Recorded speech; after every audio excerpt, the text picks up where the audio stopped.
it turned for me when my son said, I guess he was like 9 or 10. He was like, Mom, you're just like a man. I was like, what you mean? He was like, you know, you just let things just roll off your back. You don't, just like a duck, just let it roll off your back. You don't cry. You don't have any emotions. And I'm like, oh, dude, seriously? When you go to bed, Mama in her room on the floor in tears, like, Lord, help me. But I was like, but so for me, that turned it for me. So I had to become soft, you know, let him see.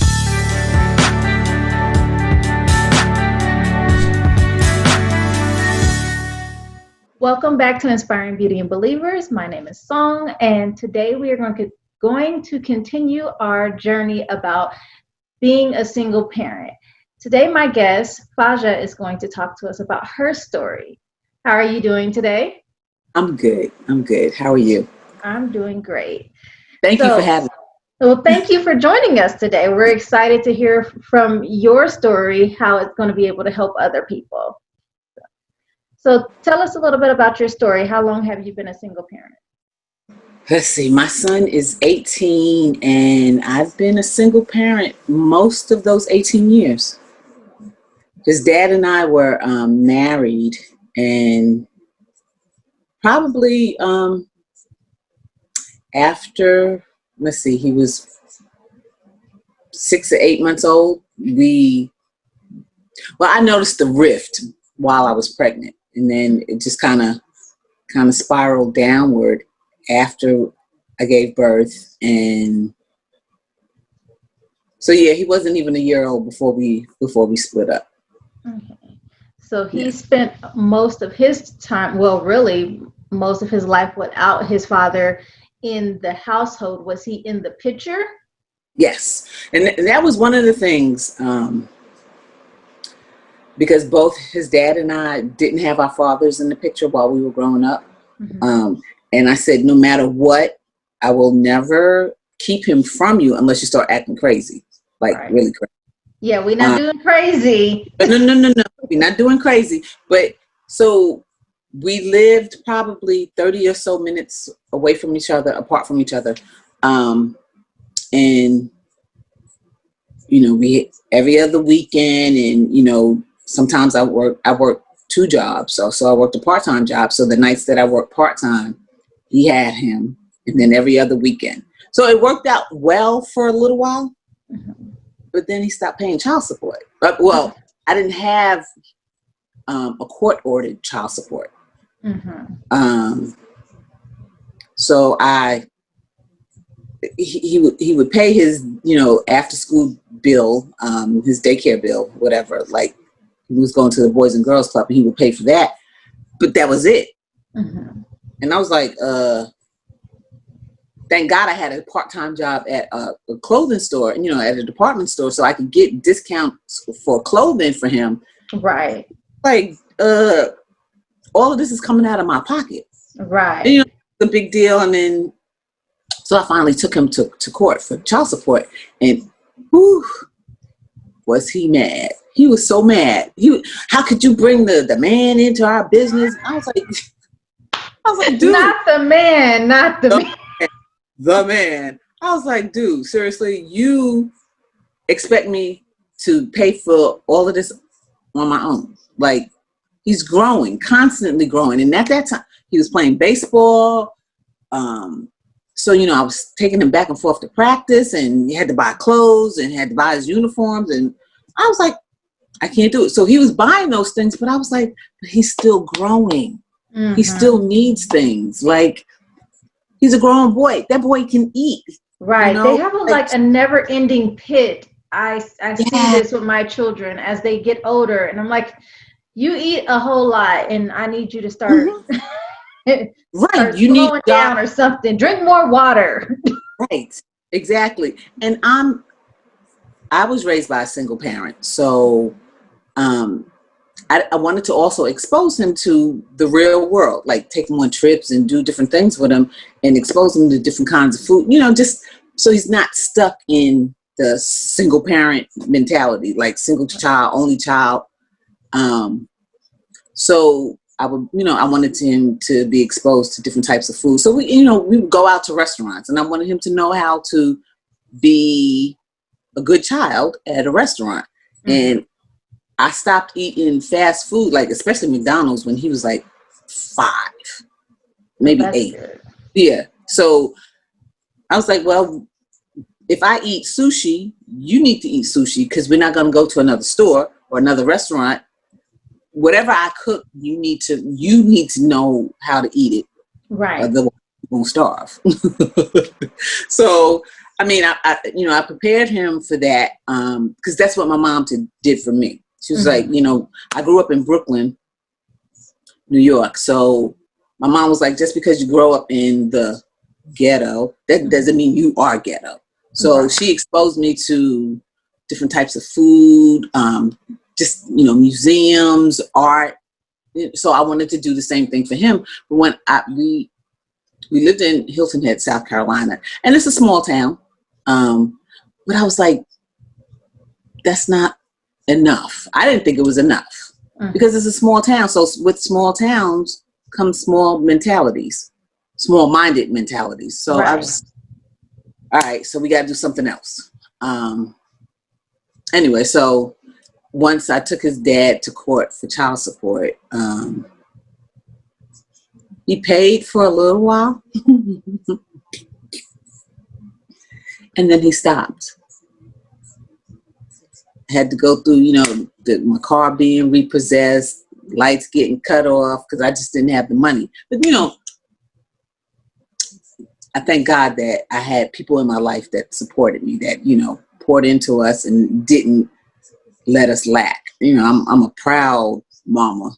Right. So I wasn't going to go, I wasn't going to ask for help, but people just came to me. Right. God sent people to help you, because he knew you weren't going to ask anybody. Ooh, that was another lesson I had to learn. That ain't got nothing to do with being a single parent, but that has everything to do with just me being proud, being that strong mom. Oh, I got to do this. It turned for me when my son said, I guess he was like 9 or 10. He was like, Mom, you're just like a man. I was like, what you mean? He was like, you just let things just roll off your back. Just like a duck, just let it roll off your back. You don't cry. You don't have any emotions. And I'm like, oh, dude, seriously? When you go to bed, Mama in her room on the floor in tears, like, Lord, help me. But I was like, but so for me, that turned it for me. So I had to become soft, let him see the other side of me. And that was hard. That was hard. Right. That was really, really, really hard for me to just be like, okay, I'm gonna let you see your mom in all of her glory and not glory, and splendor and not splendor, just the whole me. Right. So yeah, that's the beginning of me growing up and helping him to grow up.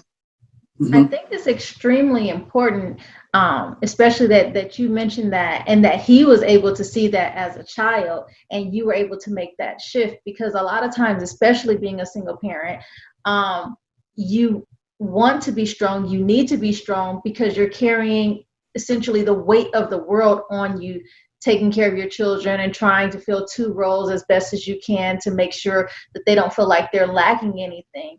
But when we do that, we give them this mindset that everything is good and you don't have any weaknesses or any flaws. And then if they grow up thinking that, then they put that same perception on other people, like, well, you should be able to do this because my mom can't handle everything, because she was like super mom. And that was one of the big things that God had to work with me on, because I had a lot of pride. Like I said, I can handle all this stuff. I don't need to ask anybody for help. And there were a few times that I remember I said, okay, God, my boys need bunk beds, because they're getting bigger. My baby wasn't a baby anymore, so he needed a new bed. So I was like, I need to figure out how to get bunk beds. And I wasn't going to ask nobody. From my ideal was, God, it better fall down from heaven directly, because I'm not asking anybody. And Right. I went to church, and it was, I think, almost the next day. I went to church, and one of the ladies in there, she's one of the elders, she pointed at me. She was way across the room, and she was like, "Come here." And I thought I was in trouble. Right. I hadn't even been at church for back in church for like a really long time. And I was like, okay, I wasn't sinning. I didn't sleep with anybody. Like, I'm going down the whole list trying to figure out what I possibly did. And I get over there, and she said, the Lord told me to give you these bunk beds that I have. And I was like, wow. Okay.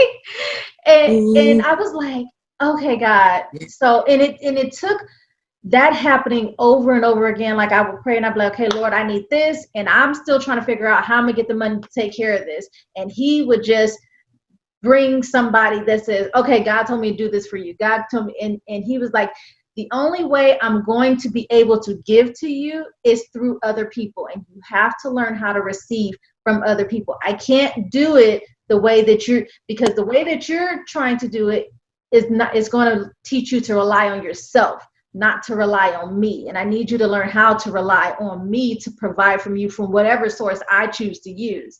And that was extremely humbling for me, especially as a single parent. And it was also a beautiful thing, because I was able to share that with my kids, to let them know, like, God will provide. God always provides for us for whatever we need, and don't ever worry about that. And it's something that it's beautiful to instill into our children, that we don't have to always figure it out on our own, because if we rely on him, he already has a plan in store.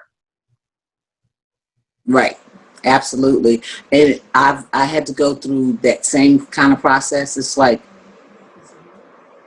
okay, Lord. He's like, you have to learn how to ask for help.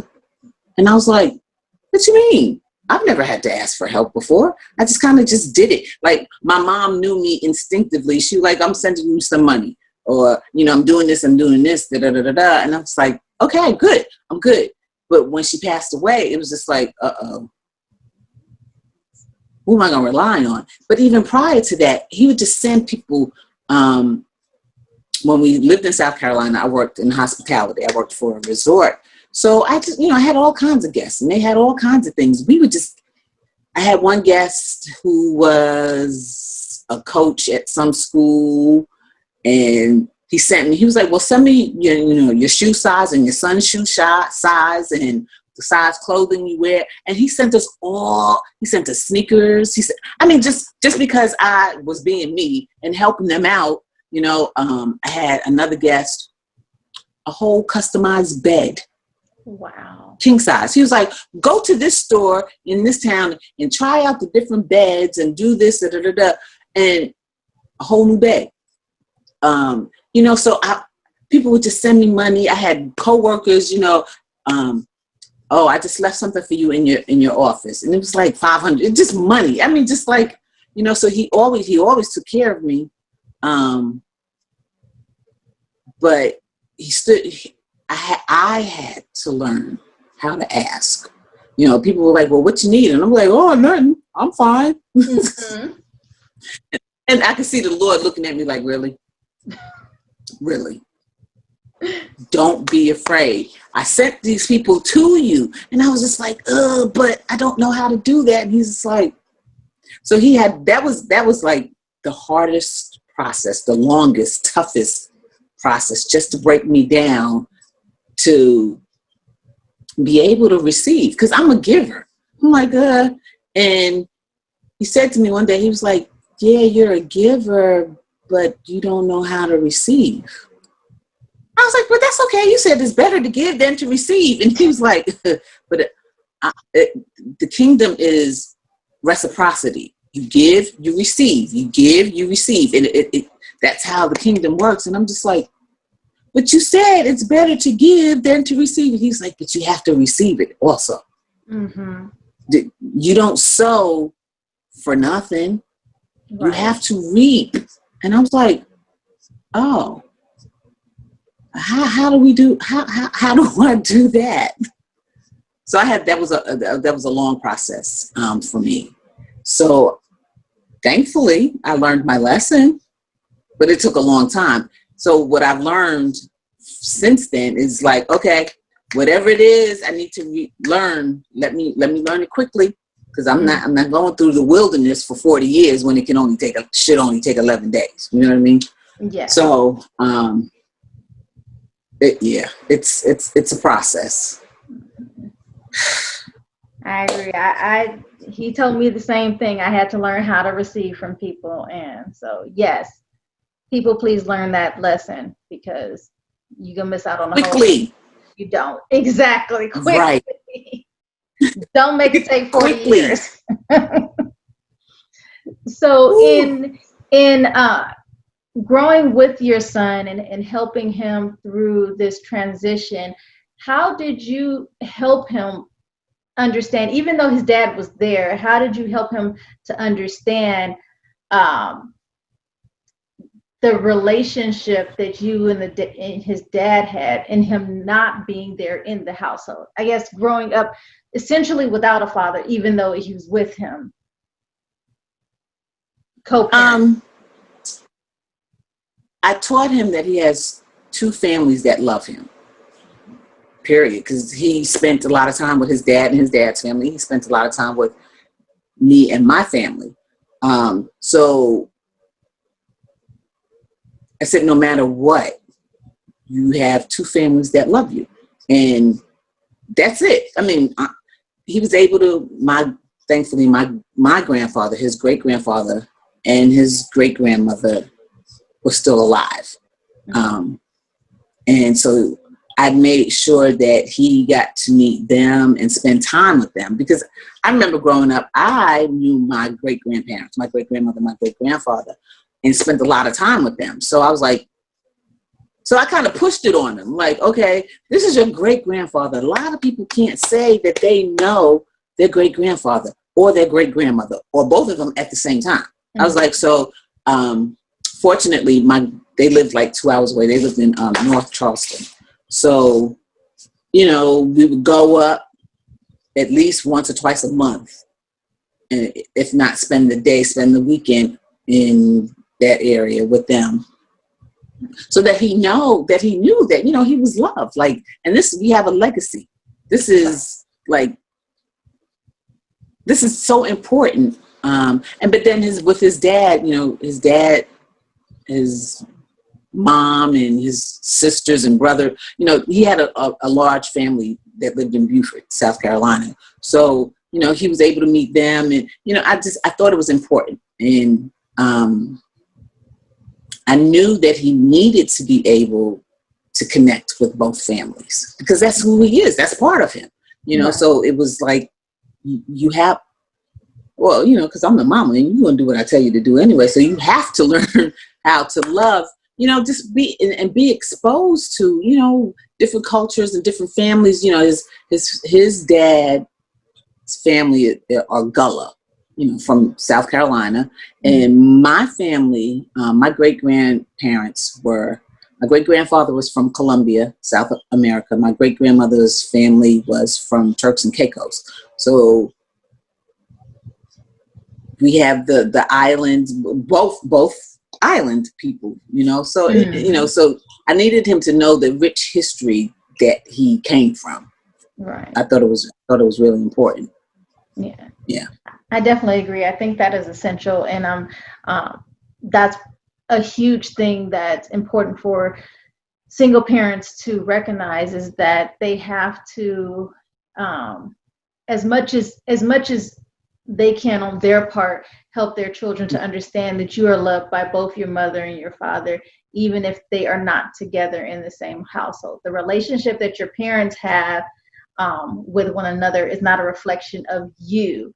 I know that there have been some children who have felt like maybe their parents weren't together because of something that they did. Somehow children take on the responsibility of their parents not being together, and then they feel like they need to try to fix it or make their parents come together in some kind of way to have a whole family. But you can have a family even if your parents are not together. And, you know, Right. so being able to connect to those, all of the generations in your family is extremely important. Absolutely. I mean, and when it comes down to it, it's if you're thinking, and if you allow like the Holy Spirit to guide you, it's like it's not about you. This is your child. Like, this is your future. And if you don't instill, you know, the Bible says, train up a child in the way that he should go. So I'm like, well, okay, I know a lot of single parents, a lot of single mothers who are so angry and so bitter. And I didn't want my child to grow up angry or bitter. Even though I was mad a lot. I did that, you know, at night, put him to bed, you know, and just like, I'm like, argh. But I didn't want him to see that, even though, you know, he caught me sometimes. But I wanted him to see the overall the picture is bigger than just you or I. It's about instilling, you know, the right values and the right mindset, because if you don't open your heart, you know, and that was my big thing. After he told me that he thought I was like a man, I was like, okay, all right, so how can I show the softer side?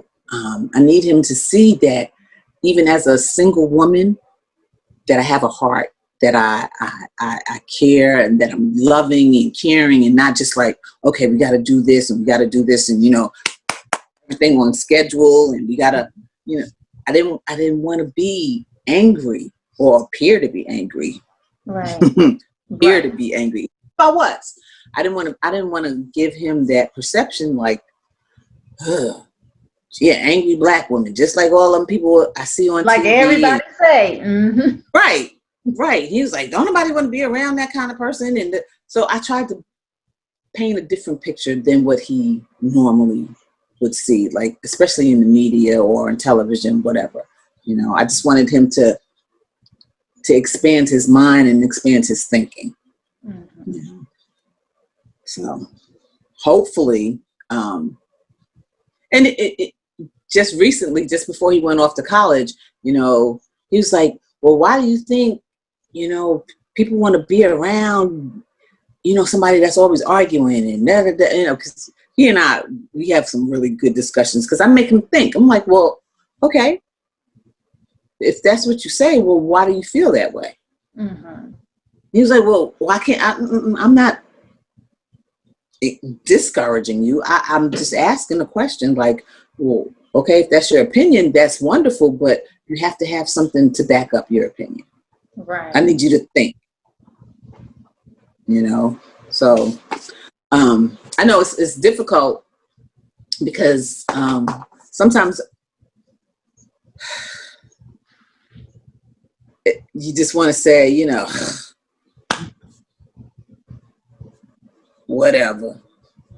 And you can't, because you always have someone's eye on you. And it's not just him. His friends used to come over to the house when we were little, when he was little, when he wasn't home, just to hang out with me. And I'm like, he's not here. Well, Miss Faja, can I come? Just what? You want to hang out with me? And they're like, yeah, I just need to, you know, I just want to, you know, talk to you. Oh, okay.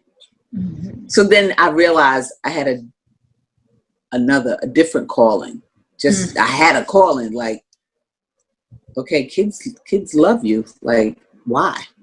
So that's a whole nother story. But so I was like, okay, so it's more than just being a mom to my one son. It's being a mom to these other kids. Like,